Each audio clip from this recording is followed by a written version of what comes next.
You want me to put that on my Tudor? This one's wife. Coked up. Hello, I'm H.G. Tudor. The use of recreational pharmaceuticals is something that has presented itself within the Sussex household. Huggy and Druggy, seen of course on their buggy, have history in that regard. In relation to Prince Harry, he has admitted the ingestion of those recreational pharmaceuticals. He did so in his publication Spare. He has done so in interviews also, referencing the use of drugs such as cannabis, mushrooms, and cocaine. There are suggestions that this one's wife's mother, Doria Ragland, has had involvement with drugs also, primarily in relation to the wacky backy. And there were also suggestions from work from Tom Bower in that regard. This has led some to speculate that Doria might be involved in the provision of said recreational pharmaceuticals to Harry and perhaps more widely the household. Whilst there has been no direct evidence of seeing this one's wife taking a drug, and she has been careful not to make any such admission, there have been numerous instances where people have questioned whether her behaviour, which appears somewhat erratic and wired, might well be linked to the consumption of drugs. Given the fact that it is known that her husband uses them, given the fact that they have access to money, have a lot of time on their hands, and it's a case that many narcissists do utilise recreational pharmaceuticals, although not necessarily all, it increases the likelihood that she may well be involved. Now, with regard to her erratic behaviour, there have been instances, for example, many years ago, of a photograph that was taken where she was at some kind of event in an arena, and she certainly looked pretty wired. There was the Windsor Walkabout, where many people suggested that she was actually drunk. And you'll undoubtedly be able to identify other instances where you think that she was high and possibly on something.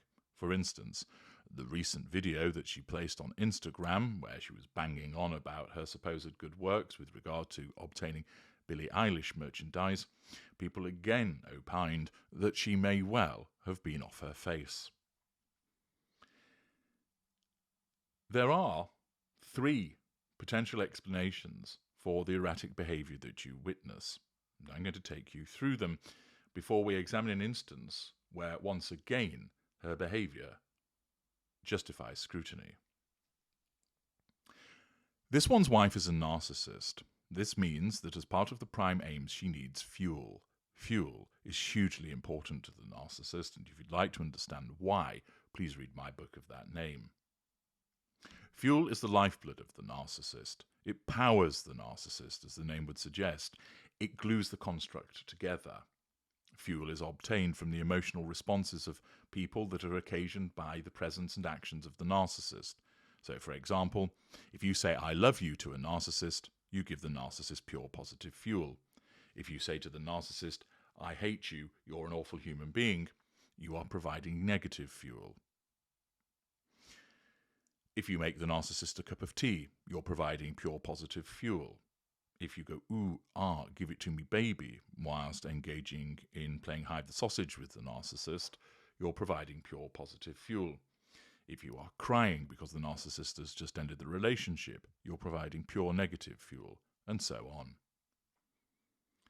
In certain instances, the provision of fuel can be so immense that the narcissist feels very powerful indeed. Fuel aids in filling up the narcissist, although the narcissist can never be completely filled. It allows the chasm that lurks within the narcissist to recede, and as a consequence of that, the anxiety, the impending sense of doom, the sensation that the world is collapsing in on itself recedes for the narcissist. It is not a pleasant experience, and that is why the narcissist is driven to seek out that fuel, invariably subconsciously, to make those unpleasant feelings go away and hopefully stay away. But as the narcissist moves away from that anxiety and impending sense of doom and starts to feel a little more settled, then as more and more fuel is received, the narcissist moves further upwards in terms of its effect, so that ultimately it becomes a sensation of power, of being a colossus that strides the world, of being invulnerable, almighty, capable of anything. And indeed, certain narcissists seem to actually fizz. They jump around. They seem overly energetic. They are like a firework, as the fuel causes them to fidget and enthuse and talk 10 to the dozen, etc. And therefore, in some instances, one explanation for the behaviour of the Duchess of Sussex is that she's simply extremely well fueled. The second possibility with regard to the erratic behaviour is as a consequence of her narcissism glitching. As I've explained, because she has no emotional empathy, she doesn't feel the appropriate way to behave. She has to learn. Some narcissists are very good at that and retaining that knowledge so that they seamlessly fit in with their surroundings. Others fail, so you will end up with a 404 response. Watch the video of that name to understand more. The narcissist essentially glitches and looks at you blankly because they don't actually know how they should respond. In some instances, see the video The Imitation Game, the narcissist ends up behaving in a particular way which is adjacent to the way that one would expect them to behave, but is a little bit strange, possibly laughing at an inappropriate time, possibly being over-exuberant when calm is required. And therefore, it may well be that the erratic appearances of this one's wife are actually as a consequence of her narcissism glitching, i.e., it isn't getting right how she should behave in that particular situation. The third explanation is that she is indeed under the influence of some kind of drug. Presumably, the erratic nature would be one that would be a stimulant, which would most likely suggest cocaine. I'm going to play you a piece of footage now, which was taken from when she was engaging in the story time with the children, and you will see that her behaviour is certainly erratic and demonstrates a level of excitedness which seems incongruous with her surroundings. Let's watch the footage, and then we can determine what's going on.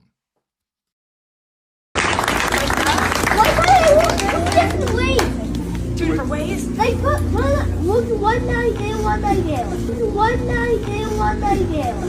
One night in, one night in. Oh my God. One time. Enormous, wasn't it? Oh. Do any of you have God. Do any of you have any questions for this week before you get started? It's going to be a big one. There's so much exciting stuff to see and do. Okay, this one's wife is addressing the children, and you will notice that once again we see the exaggerated seal clapping that takes place. We've seen that on numerous occasions, and in instances where you might think that she hadn't taken anything. So that of itself is not necessarily determinative. But shortly thereafter, her facial expression seems to give her away. She looks forward, and then her eyes are like saucers. They seem to protrude from her face, which is an unnatural reaction. Then you'll see that she sniffs and wipes her nose. Now, it might be that she's been outside in the cold air and has walked into the warm air and her nose is running a little. One would expect that she might keep a handkerchief to hand for such an occasion. Instead, she has to rub her nose. It is, of course, the case that people who habitually utilise cocaine suffer a nasal drip as a consequence of the irritation that the ingestion of the drug through the nose causes to the nasal membrane. And it's possible, although again not determinative, that that's what's being experienced. And you'll see that the video repeats so that you can see the very clear rubbing of her nose in that respect. Thereafter, we see the exaggerated responses of clapping, looking around furtively, and then waving her arms about. This isn't the display of someone that is behaving in a calm and assured manner. It's erratic, it's agitated. She certainly seems buoyant. She doesn't look nervous. So what are we witnessing? Well, as I mentioned previously, There are three potential explanations for what you're seeing there. The first is that she's well fueled. That is a possibility. After all, she does have an audience. However, the audience comprises of, I would imagine, no more than a dozen children and their parents. She doesn't know any of them. Judging by the sounds that are being made in terms of clapping and people talking, there aren't that many people there, and accordingly, excluding Harry from this, they are all non-intimate tertiary sources, which means that their fuel is weak with regard to its potency. In terms of amount, she's receiving quite a lot of fuel because she's proximate to these people. They're not sending her a written message, they're not talking to her down the telephone. They're in front of her. But it isn't wild whooping and cheering. It is some polite applause and an interaction with a child who's asking a question or making a comment. And therefore, although we don't know the extent to which she has been fueled prior to this event, I would suggest on balance that it isn't an instance of seeing a narcissist being excessively fueled that's causing the agitation that's being witnessed. The second option is that she's glitching. There is that possibility. We've seen that happen repeatedly with her. However, the behaviours don't appear so much as to be a glitch, namely not knowing what to do, but rather they are exaggerated. The fact of suddenly jutting her eyes forward and staring, the furtive look to the left and to the right, the expansive arm gestures, whilst they do seem a little incongruous, to my mind, they do not suggest a narcissistic glitch, but rather are expansive gestures of an overexcited individual. Furthermore, the wiping of the nose, well, it's possibly linked to the possible use of a recreational pharmaceutical, as stated. We don't know because we haven't seen what's gone on before, but it is the case that people who often take that drug through their nose end up with a runny nose. On balance, I would suggest that it isn't fuel that's causing her to behave this way, and it isn't a narcissistic glitch. Naturally, you can have a confluence of all of these things whereby a narcissist might be heavily fueled and might be glitching and could also have taken something. But I see in this instance that whilst the fuel levels are decent, they're not excessive. I don't see a narcissistic glitch, and therefore this behaviour, absent actual evidence of seeing her ingested, tends to support that she may well have been coked up. What are your thoughts? Let me know in the comments section. I'm HG Tudor. Thank you for watching.